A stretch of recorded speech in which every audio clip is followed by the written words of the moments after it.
morning guys. So magbibigay tayo ng sample on how to format a computer. Okay? So although alam naman natin lahat na mga kabataan ngayon marunong na mag-format. So sasampulan natin tong computer kasi minsan may nakakalimutan tayong bagay, di ba? So tulad nito, meron akong backup drive which is yung drive D. So meron siyang laman, then drive C. So pwede nating formatin lang yung ating drive C. Okay? So sa assessment ng CSS ginagawa, pinapartition pa siya. Okay, pero dito sa case natin, since actual PC na pagmamayari ko, so hindi na ako magsasample ng partitioning dahil naka-partition na siya.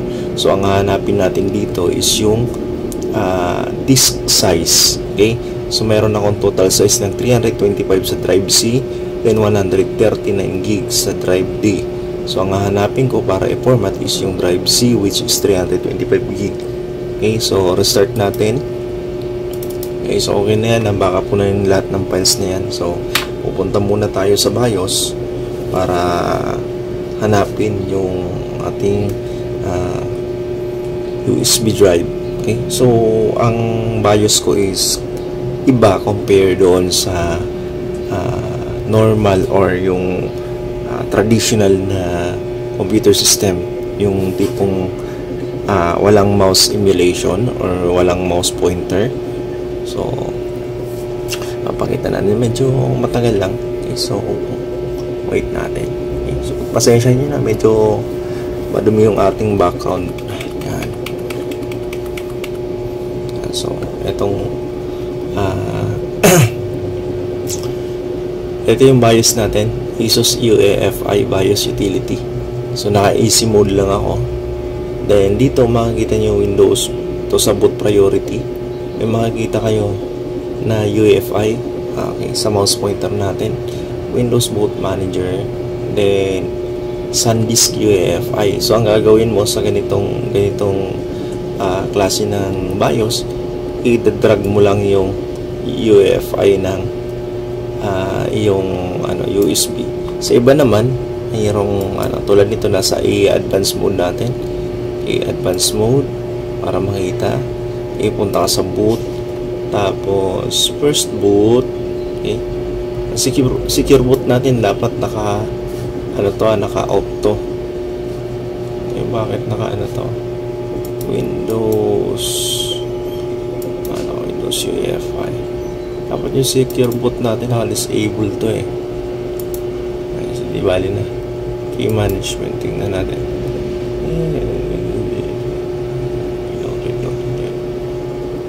Kasi minsan hindi niya binabasa yung hindi niya binabasa agad yung USB, lalo na kapag sa lumang version ng tawag dito, BIOS. Okay? So ito sa atin, yan, tulad nun, drag and drop ko na. So pwede naman natin i-sample to para makita nyo. So naka SanDisk ako, pwede kong unahin yung Windows Boot Manager, tapos punta ulit ako dun sa ating easy mode, ASUS easy mode. Yan. So kung makikita mo, bumalik sa Windows Boot Manager. So ibabalik natin sa UEFI. Yan.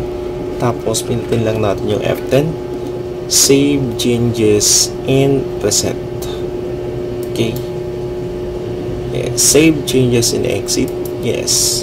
Okay, so antayin na lang natin mag-boot dun sa ating USB. Okay, so yung iba ginagawa nag-aano na lang boot option. So ako may error, bakit kaya? Sige, verification failed o violation. Okay,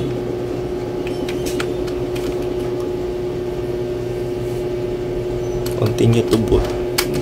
Bakit? May error. May error.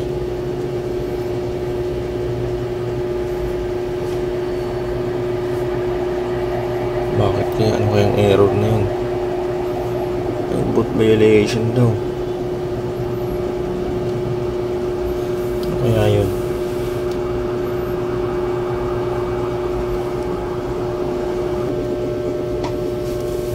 Yan. So, pasok na natin si Bentoy. Bentoy tayo. So, enter. So, nag-boot option lang ako para pumasok doon. Then, pinili ko si USB. And normal boot mode. Yan. So, normal boot mode natin siya. Okay. So, iba. May lumalabas dito na press any key to boot from USB. So, minsan kinakalimutan ng mga estudyante yan. So, kaya lumalagpas. Tapos magtatanong, oh, saan ba't pumulit? Siyempre, hindi ka tumingin doon bago ka nag-format So, kailangan titingnan mo lagi yun. So, tingnan natin yan. Medyo matagal, no? So, pause muna natin.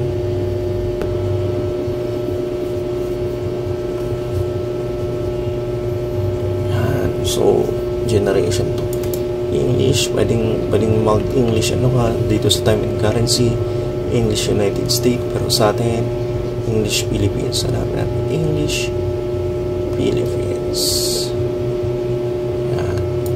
English Philippines. Then yung keyboard method natin, input method is US. Language is English United States kasi pagka minsan ibang language nagkakaroon ng problema. Okay, next. Install. Then naalala natin yung disk size ang ipo-format natin. Okay, so dito sa akin maraming pagpipilian. So sa assessment ng CSS, ang pinipili always is Pro. Kasi yung Pro, mayroon siyang features para mag-join sa domain. Then si Home, wala. Okay, so baka magkamali si estudyante bakit hindi ma-join sa domain pero nakaka-receive ng DHCP connection from server. So dito tayo sa Windows 10 Pro. Yan. Huwag tayo dito sa education. Okay. Pwede natin piliin si enterprise. Huwag lang si home. Okay. So try natin. Okay. Tama na yan. Huwag tayo mag-enterprise. Pro na lang. Yan. Pro. Next. Kasi yun lang yung meron tayong product key. Okay, custom. Okay, so ito yung ating tawag dito hard drive or drive C. Yeah, ito yung ipo-format natin. Yan. So sa iba kasi ang ginagawa kapag na-format siya, hindi mo na siya ma-inex parang nakaganito, okay, naka-gray, so hindi siya clickable. So ito sa case natin kasi same installer yung ginamit natin, pwede natin siyang i-format. So hindi ko nagagalawin tong OEM reserve na to kasi ito yung previous dito sa ating computer. Yan. And next, yan, so format agad natin yung drive C. Ganun kadali. Okay? So, sa estudyante, kapag binigyan ng instruction or specific instruction, masahin maigi kasi nakalagay doon kung ilan yung partition. Sa assessment, ganun talaga dahil tinitingnan kung marunong kang sumunod doon sa tinatawag nating specific instruction, kung nagbabasa ka ba. Kasi kadalasan nga sa mga nagtitraining kung ano ang binigay sa kanilang training, pagdating sa assessment, yun na rin ang sinusunod. So, iwasan natin yun. Dapat marunong tayo bumasa, itingnan yung instruction bago mag-proceed. Okay, so, hindi ko na pinakita yung way kung paano mag-partition kasi nga, sabi nga natin, ito personal PC ko. So, may files ako doon na hindi dapat mabura kaya ganun lang ginawa natin. So, yan. Sana makatulong sa inyo yan. Okay, sa ibang system unit dati yung may meron pang compact disc or yung DVD or CD, gumagamit ako nito. Yan, MS-DOS tapos MGR, tapos set natin yung process niya sa dito yung may pinakamataas na memory, ito, then set mo sa priority as high. Yan. Para mas mabilis yung process ni formatting. Okay. So, naipakita ko yun sa ibang estudyante, pero sa iba, working sa iba, ewan, siguro gumagana naman, pero kapag sa disk kasi ito, sa compact disk, sa CD, kapag ginagamit ko yun, maririnig mo yung boost ng ikot ng CD sa loob ng drive. Kaya gumaganon, sobrang bilis. So kasi ngayon hindi na siya compact disk, naka microchip. Okay, so kasi USB yung gamit natin, kaya flash drive. So kadalasan tawag dyan is flash drive. Pag sinabi mo kasing USB, kadalasan kapag lalo na professional, ang iniisip yan is yung yung port, universal serial bus. Okay, so ang tawag dyan sa USB na kadalasan tawag natin is flash drive. Yan, so huwag kakalimutan.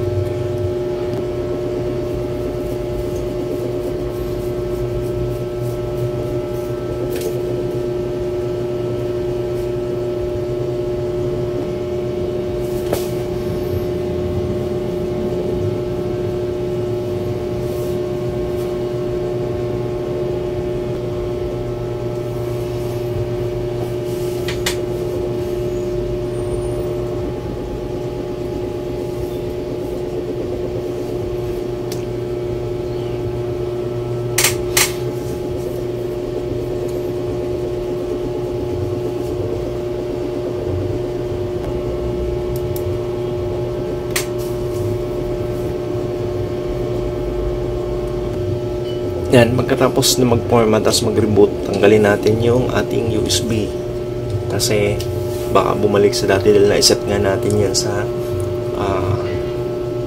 boot option niya or boot device priority as USB, kaya hindi pa natin na ibalik, hindi naman tayo pumasok ng BIOS. So gagawin natin, tatanggalin na lang natin yung USB during boot up para mas mabilis.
And pasok tayo after reboot, pasok tayo dito sa ating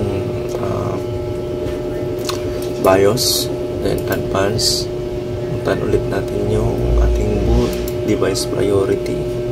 Yan. So dapat ito lagi na on natin, save natin F10. Yan. So tayo natin mag-reboot ulit.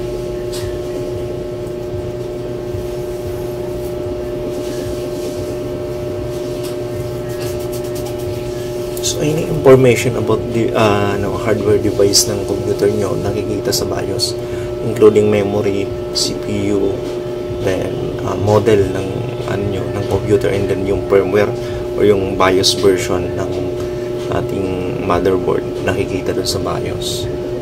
Okay, so boot up na siya. So antayin natin. Tagal naman ang boot up.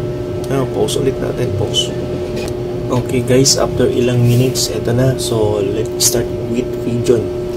Is this right? So, pipiliin natin is Philippines. Yan yung region natin. Yan.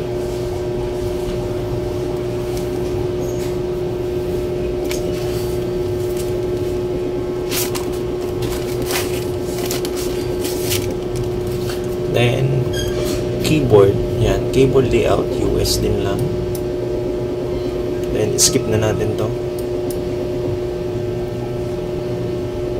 network. So wala tayong network, so diretso lang natin ito.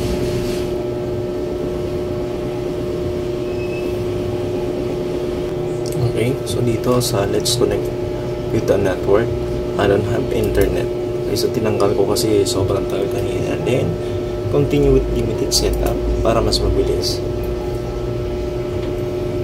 Then maglalagay ka lang. So ang gagawin natin is administrator, admin lang. Next. Okay, so i-next lang natin, huwag na tayo maglagay ng password. Next. Kasi pag naglagay tayo ng password, paano pa rin? So ito, location, i-off ko na lang itong mga to, diagnostic data, tailored experience, find my device, okay, thinking and typing, advertising ID, okay, accept. So hindi naman natin kailangan masyado yun. So depende sa gamit ng computer para gawin mo yun. Okay? So kapag ka ganito, pwede kang mag escape niya, Control Alt Delete task manager para escape natin yung na yan.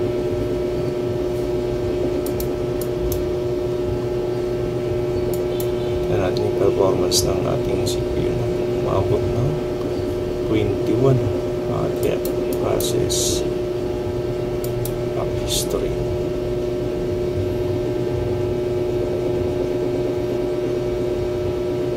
Yan. So yung ating date ano pa ang tawag dito,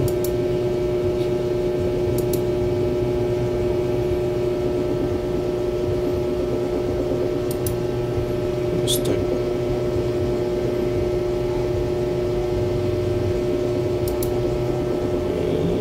Later, so ayusin natin to. This time ulit.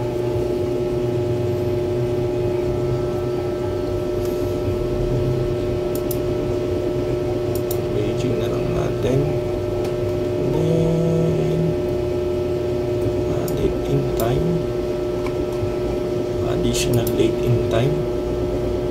Okay, set date in time, change time zone,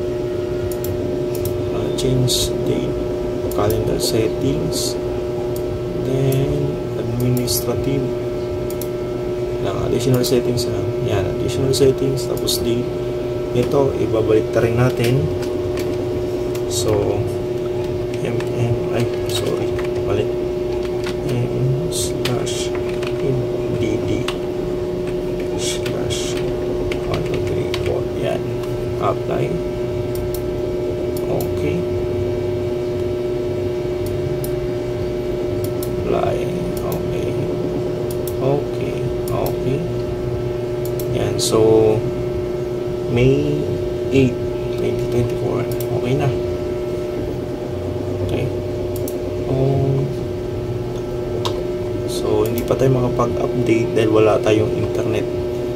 Yan, so maybe mamaya pag update muna natin to. Hindi ko kasi kailangan yan.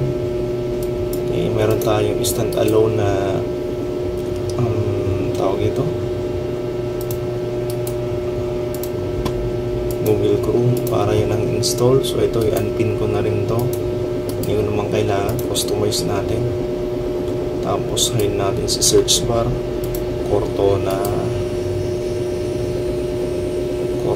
tapos task view, then yung search ID natin. Yan. Ayoko na mga ganyan. Yan. Tapos keyboard English United States, tapos notification. Yan. So itong settings, hanapin natin si notification. Ayoko din ito, lagi nagpa-pop up. I-disable natin. Yan. Uncheck ko muna to.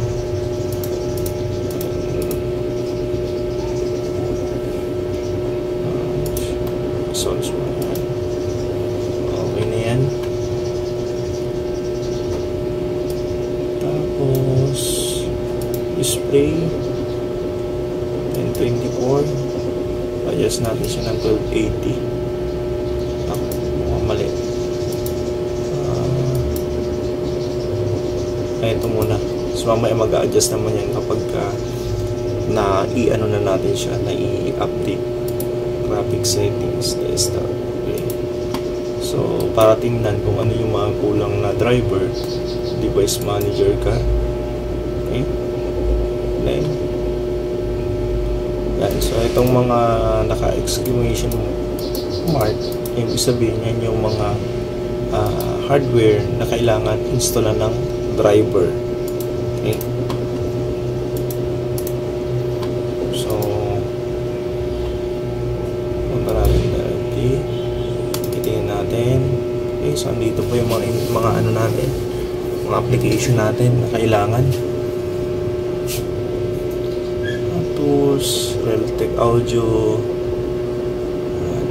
Autodesk Eagle, and ito, kailangan natin ito. Run as admin. Kailangan natin yan.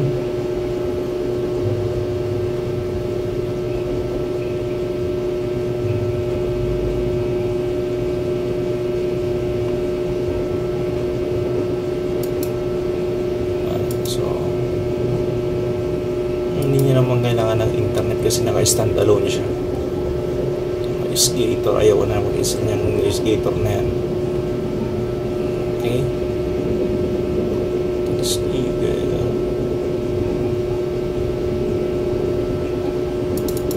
Yung folder. Ayan. So, kita niya. Install agad siya. So, mamaya na natin yan. Kailangan niya lang update. Pero mamaya na natin. Yung folder.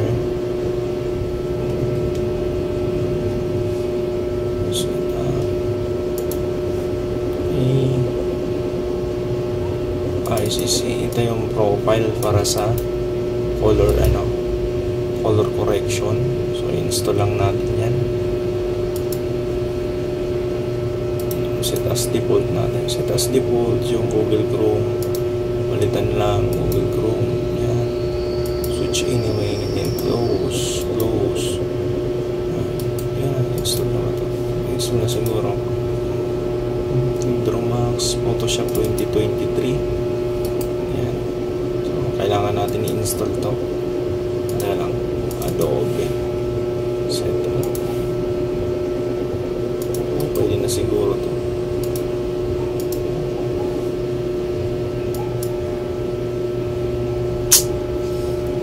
Kailangan ko kasi yung Adobe. So dito guys, gumamit ako ng driver's pack. Diba naalala nyo yung driver's pack natin para doon sa mga internet adapter na walang driver, especially kapag yung hardware niya is hindi supported ng Windows Server 2019. So kailangan siya ng driver's pack or driver para gumana. Okay, so yung iba kapag dino-download minsan hindi gumagana. So ilang beses ka na nasubukan yan sa 2019. So ang ginagawa natin kailangan i-install siya. So sa case natin nun, nag-expert mode tayo, tapos pinili lang natin yung kailangan niyang installan ng driver.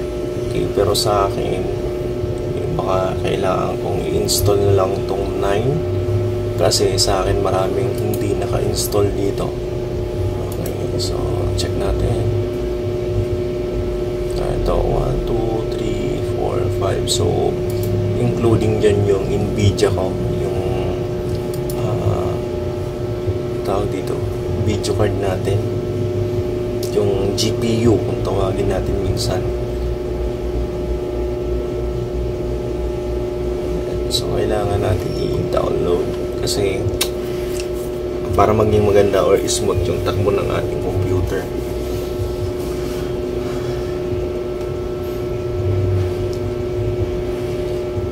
Sabi dito, disable your antivirus for a while by a notification area. Windows is getting ready to install driver. Your RAM is being cleaned. So hindi ko na disable yung ano natin, yung antivirus natin, kasi pumasok. Titingnan natin kung may install kasi may instances na dapat kailangan talaga naka-disable yung antivirus mo kasi binablock niya yung mga .exe files. Basta lalo na galing sa third party application, ibablock ng ating antivirus. Okay, sabi niya Windows is switching to the maintenance mode. Do not switch off the computer.